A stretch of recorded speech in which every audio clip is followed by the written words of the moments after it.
Welcome to another DragonLance Saga review episode.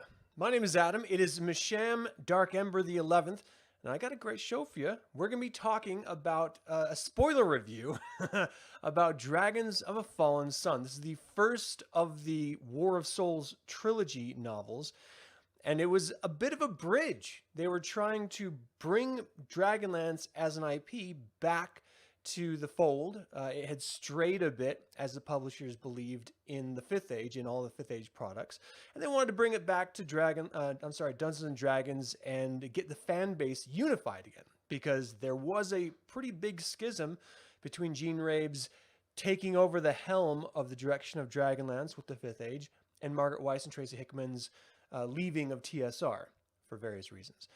However, they did come back. They wrote this trilogy, and oh boy, is it a good one in my opinion. And I don't know if I like it because it did bring everything back. You know, it gave us elements of the Fifth Age with it, ultimately. But it also changed some fundamental ideas about Dragonlance.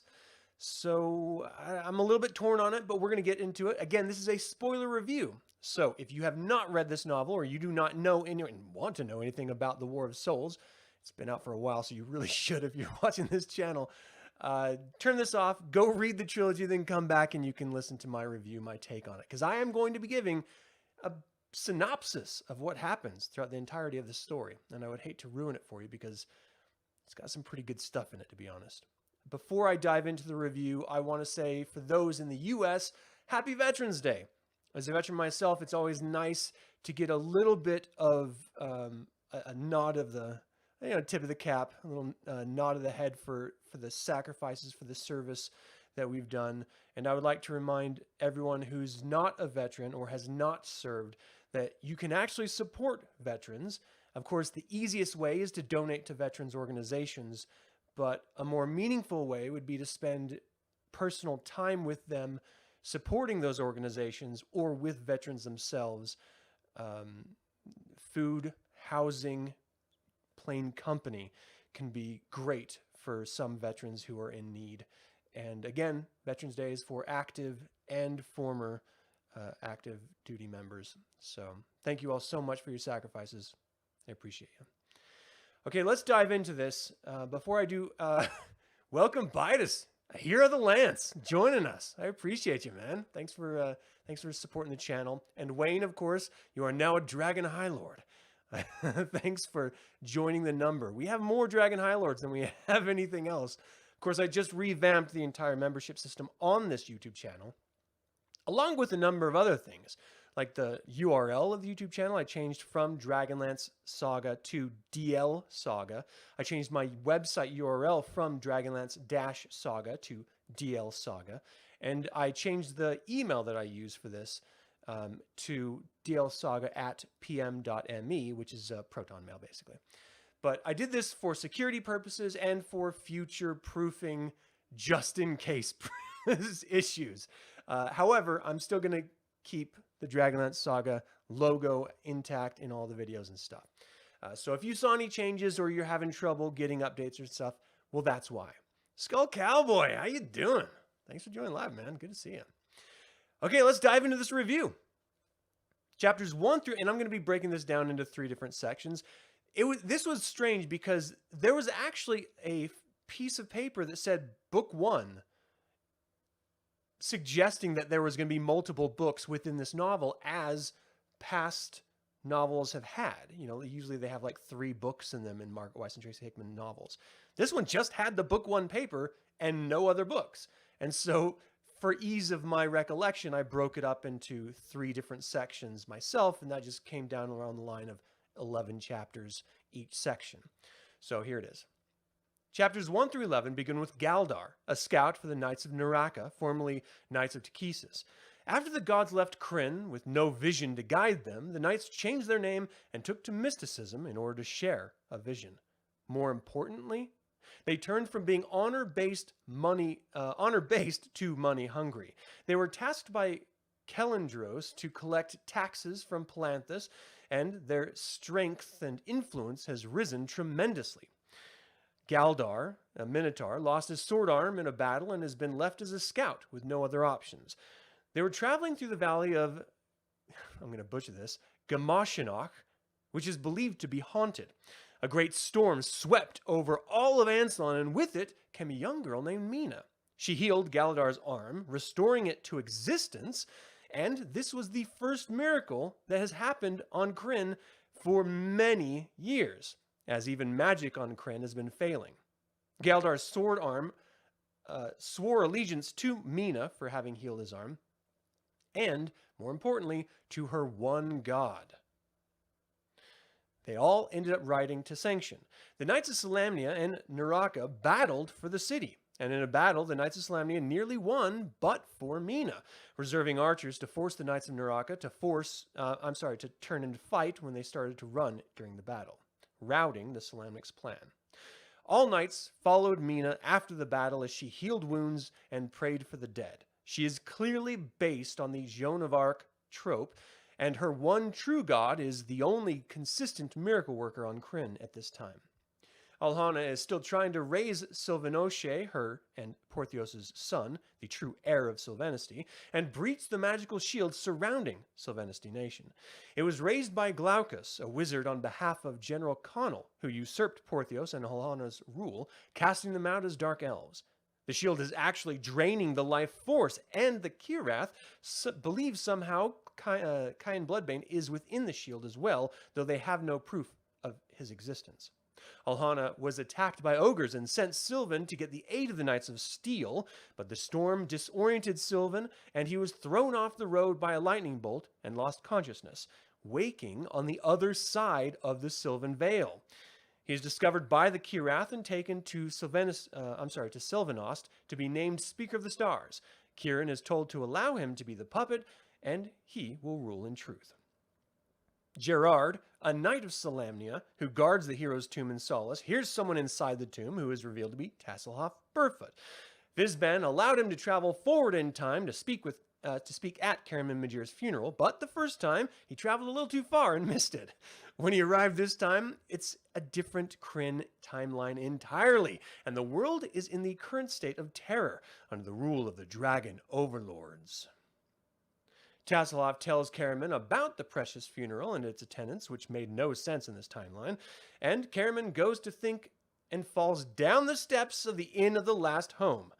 Lying on the ground dying, he forces Gerard to promise to take Taz to Dalamar the Dark, as he sees the spirit of his late wife Tika, but not of Raistlin, and then he dies. Gerard tells his superiors, who agreed to take Taz and the device of time journeying, to seek out Palin Majir and Quilinisti for answers. And Gerard travels disguised as a knight of Naraka due to the roads being closed under Beryl's orders. Chapters 11 to 22 have Gerard and Taz entering Quilinisti after being flown over by Beryl, which terrifies Tasselhoff, forcing him to question his own identity. They're ambushed by rebel elves and Palin Majir and taken to Lorana, who sets up a griffin flight for Palin, Gerard, and Taz back to Solace, confirming Taz's identity. They go to location to the pickup, only to be ambushed. There's an elf in Lorana's aid that is a traitor. Marshal Maiden is impressed with Gerard as a true knight and watches him fight single-handedly, defeating 2 of his own company, while Palin and Taz escape to meet Jenna in Solace. Maiden captures and cares for Gerard. Mina is traveling to Silvanesti and runs across Mirror, a silver dragon in human form who was blinded by the storm that ravaged Krynn. It's revealed that she, Mina, washed up on the shores of the Citadel of Light and was taken in and cared for, but she left after being called by the One God. The dragon confirms that he also hears the One God's voice, but is turned away from it, and now has turned away from Mina. Sylvan is placed on the throne with pomp and circumstance and is welcomed by all, but he's warned by his cousin about trusting Glaucus. Gilthaz sneaks out to meet his secret wife, the Lioness, a rebel leader, and meets the Thane of Thorbarden. They're digging tunnels underneath the land in order to sneak out elves from the suspected Beryl assault of Quellenost. In Solace, Palin uses the device of time journeying to travel back through time, but time stops at Chaos's feet, and darkness is only beyond.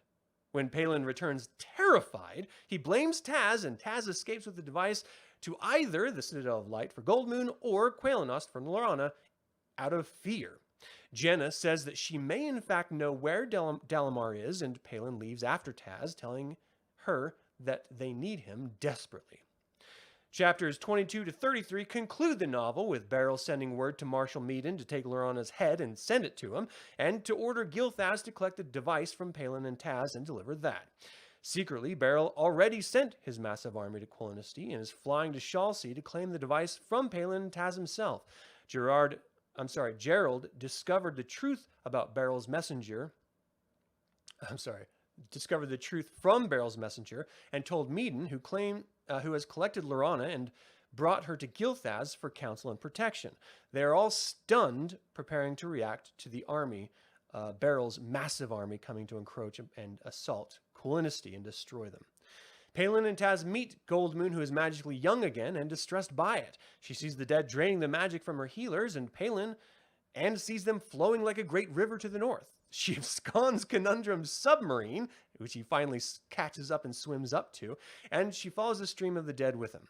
Palin and Taz see Beryl and her minions flying the Citadel of Light for the device, and Palin, trying to activate it, feeds the souls around him, and the device breaks into pieces.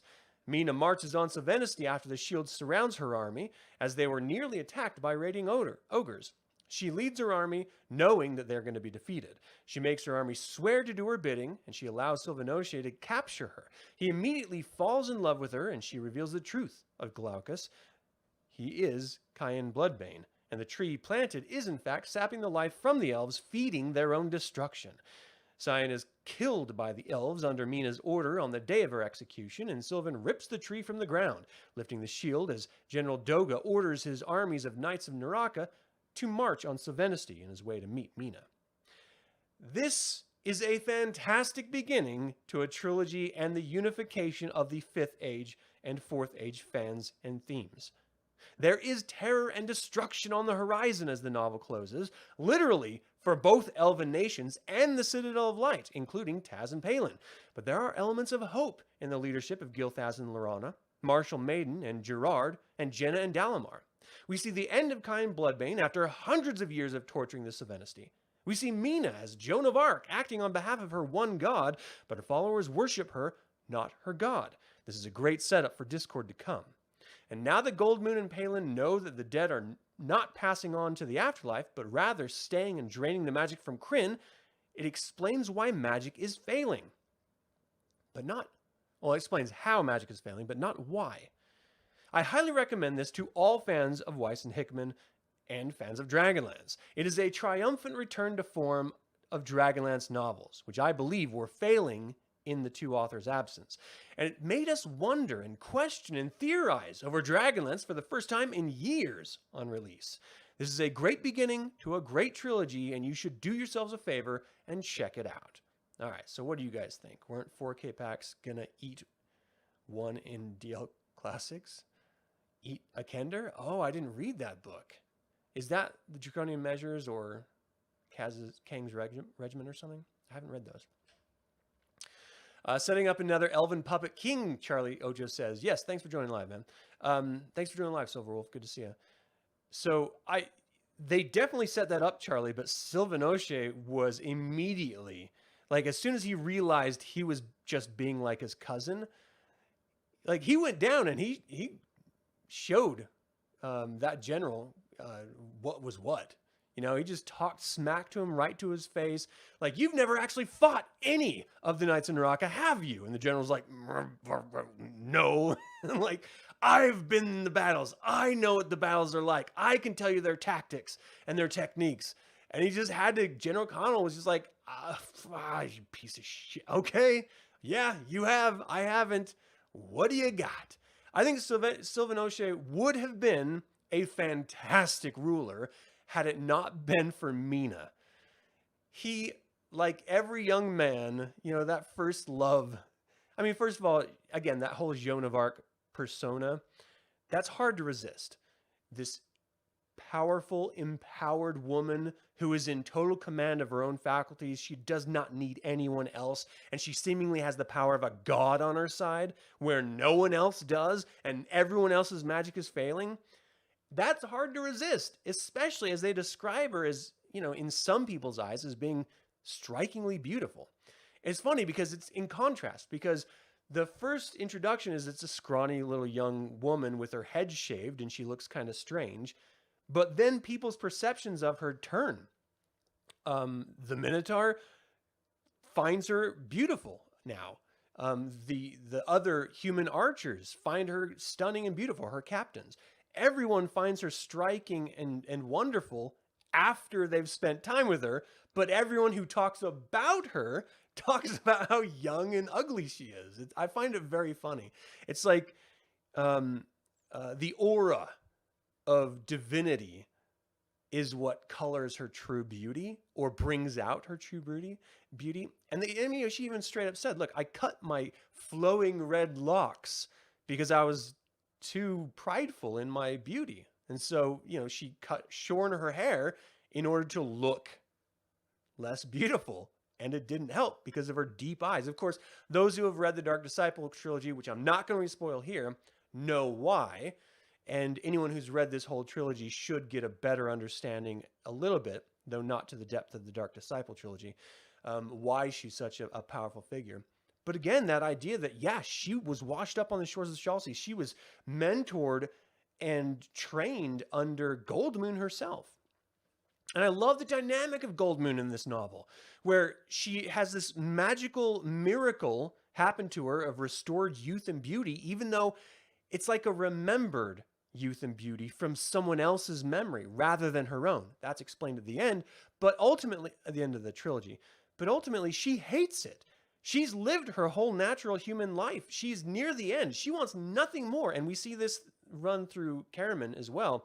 Wants nothing more than to be reunited with her one true love, Riverwind, who died in the battle against Malstrix defending Kendermore, I think it was. Again, these are stories from the Fifth Age led by Jean Rabe and some other authors.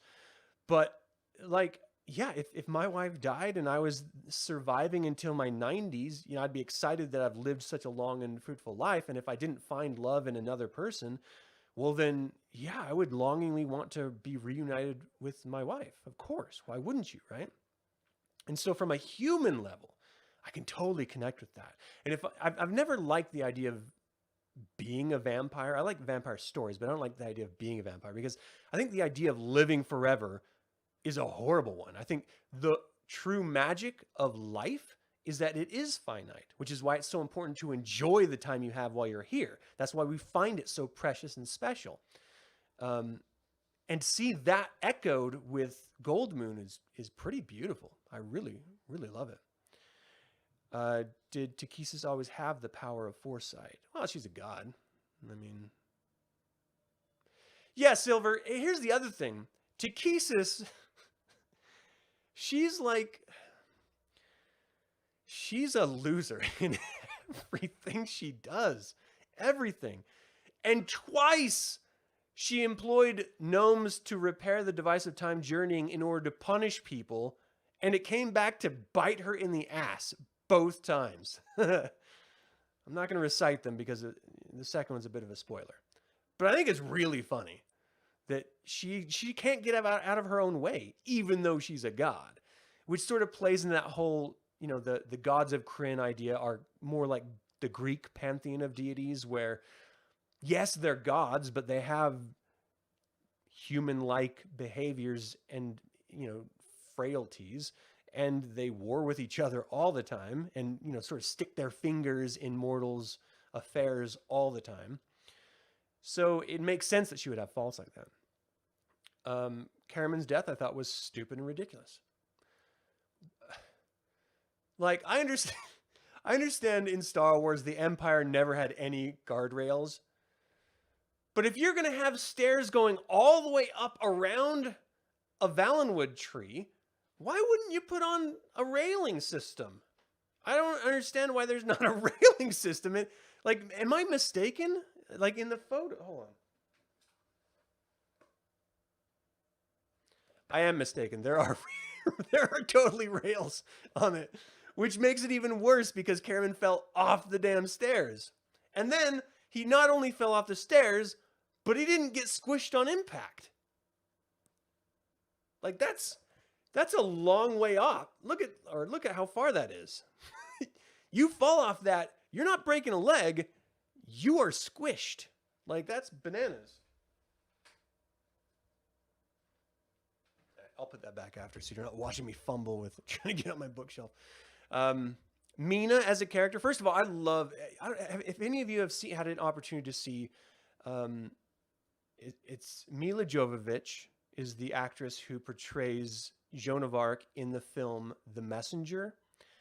It is powerful. It is moving. I can't watch it without crying. It's just one of those films that always, like, not like ugly crying, but I like shed a tear because it's powerful. It's really filmed brilliantly. It's a fantastic, like, sort of take on Joan of Arc from her childhood to her murder by the English. You gotta love those English. They killed a lot of women. A lot of women under false pretenses. I think it started in Scotland, the whole witch burning thing, and then just sort of came down to England and over across the seas to Puritans. But so I can't really blame them for the whole burning women who were powerful, but I don't like it. I don't like it at all. But anyway, back to Cameron. It bugged me that he survived long enough to see Tika, to have a conversation with Gerard, and then he dies. He should have been squished. Like, just full stop. His spirit comes back to talk to Palin, so why couldn't his spirit hang around to talk to Taz, I mean, I understand that would sort of force this spiritual persistence of being a little bit soon in the novel, but it's not any stranger than what we got, so I don't know. I thought it was strange. And the fact that, they said the Tower of High Sorcery in Palanthas was destroyed, and then they sort of reversed that and said, well, it wasn't really destroyed, but there were parts missing. And then there's that short story that I reviewed from Dragons of the Archives about the the Academy of Sorcery being destroyed, and they credit it to Beryl and her minions in this, which is, how they ended the story, saying that they would allow that to be the idea of it. But like all of those artifacts, his son, Palin's son, is nowhere to be found. When we finally have a brief meeting of Usha, it's like Tika. It's not like Usha at all. It's literally like a nagging wife. I don't understand why these two authors, Weis and Hickman, have to always make women in their later years be nagging wives. But, like, you're in the middle of, like, a desolate world. You have the heroes as your husbands, and you are a hero, yourself, but which is why you should understand it even more. But your husbands are heroes trying to figure out what the heck is going on. And all you can do is nag them about not being home. You should be out there with him. Like, what the hell? It doesn't make any sense. Like, they're trying their best to make some semblance of understanding about what madness is happening in their timeline. Tasselhoff Burfoot shows up, who's supposed to have been dead for 30 years, and all she can do is nag him about not being home? You can do better than that. Usha was better than that. I don't know. Maybe these people have never met strong women. I don't know. I can only assume Margaret Weis is a strong woman. I can assume that Laura Hickman, Tracy's wife, is a strong woman. She seems like one. Why aren't they writing these women as strong? And it's even in stark contrast, because as a young woman, Usha was strong. As a young woman, Tika was strong. But when they get older, they just get naggy. And people still fear them because of their wild emotional outbursts. But again, that's a shitty trope for women. So I don't know. That's what I like about Mina. And ultimately, it explains a lot more why later on in the Dark Disciple trilogy. But Mina is a badass in this. And I'm really, really glad that they wrote a character like her. Because, again, representation is a big deal in any type of media. People like to be able to connect. I grew up with strong women. My mom is an incredibly strong woman. My wife is a strong woman. Like my sisters. I've never understood that sort of damsel in distress, need to be saved type woman, because I've never seen them in real life. They just, in my personal life, they've never existed. So to see strong women represented in these novels was such a wonderful thing. And I can only imagine for other strong women, it's nice to see them represented in these. But then to have them go on such a whiny little, I don't know, end of their life sucks. Tasselhoff is classic Tasselhoff. He is a Kender that's just a little bit different. He's not as funny in this as he is in past novels, but it's not as funny of a situation either. Like these are dire straits. You know, what the characters in this are dealing with, the PTSD that Palin has, not just for the torture that he had to endure, but for the loss of his magic, which, again, magic is an addiction in this world. It fills you and completes you if you're a magic user. It is like better than orgasmic for these mages, as they describe it. So to lose that and see it seeping away, and you just can't grasp it anymore, and you don't know why, is just driven him near mad. And so the Palin that we meet in this novel is not the Palin that we've known to date. And it makes sense that he's not. You know, any type of torture like that would completely change you as a human. And to have everything, how you defined yourself, stripped away from you would also, not only once for him, but twice. As soon as the gods left at the beginning of the Fifth Age, he was stripped of arcane magic. And then he had to discover primal sorcery. And then that was stripped away from him too. So now he's literally useless. And we see that message echoed throughout the entire novel and how hard it hits him and hurts him. Now, talking about empowered and powerful women, Laurana, Queen Mother, continues her reign as badass supreme in this. She is helping her son, who, by the way, I don't know if you're a fan of Gilthaz or not, and I don't really care. In the Elven Exiles trilogy, I thought Gilthaz was great. There's one scene in this where I reflect back on images before the Elven Exiles came out, so we didn't have really a lot of art about Gilthaz. But there's one image that I've used in my videos of Gilthaz when he's standing next to the lioness, and he's like all sort of like frail and pale and like, just weak and pathetic looking. When he steps up and he thinks Marshall Maiden did something to his mom, grabs him by the throat and throws him against the wall, and he's just holding him there. And Marshall Maiden's like, what the hell is this? How did this happen? Who are you? Where have you been? Like, great job. You fooled me. I can't believe you. He was talking about his strength and his grip strength and knowing the anatomic parts of the neck in order to make it effectively, stop him in his tracks. I mean, this is not the guy that was like the puppet king. This is a powerful guy. And to have the only visual representation of him to be that pathetic 3rd edition picture in, I think it was the Dragonlance setting book that Margaret Weis released under license from Wizards of the Coast through her publications. I think it was them, or maybe it was, I don't know, whoever released it. The art sucks. It was a terrible representation of this kid who, yes, fooled everyone, but he's strong. It kind of bugged me. Especially when, we were introduced to him in Dragons of 2nd Generation, and he was a pathetic little weenie, just like a weak little sad dude. The next time we meet him, he's a secret badass. What? Like, I don't know. It's a total 180 on the character, which I really, really liked, but it didn't quite match up. And there's like brief lines about, how he got to where he is, meeting the lioness, finding courage and strength within her, and how she looked at him. But if you're the lioness and you're looking at that Gilthaz we met in 2nd Generation, I think you could do better. Just putting it out there. You could do a lot better. Now, clearly he rose to your expectations, but still. Hey, Kent, how you doing, man? Thanks for joining live.